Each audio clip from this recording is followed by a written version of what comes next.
You ask Tiger to calculate. This deals with finding the midpoint between 2 points. The midpoint between the 2 points is negative 5.5, 39.5. Let's solve it step by step.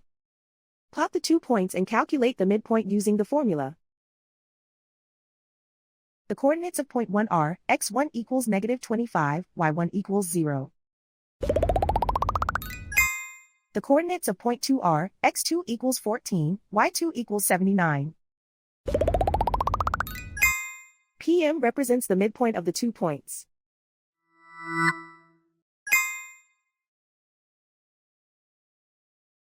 Use the x values in the midpoint formula to find the midpoints x. x1 equals negative 25. x2 equals 14.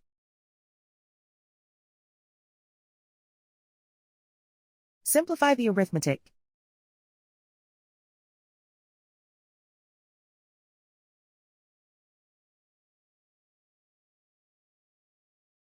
Use the y values in the midpoint formula to find the midpoints y.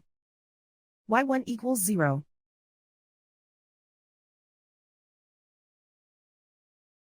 y2 equals 79.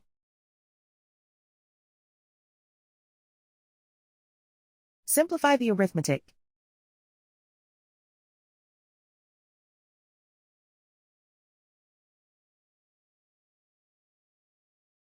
And so, the midpoint is negative 5.5, 39.5.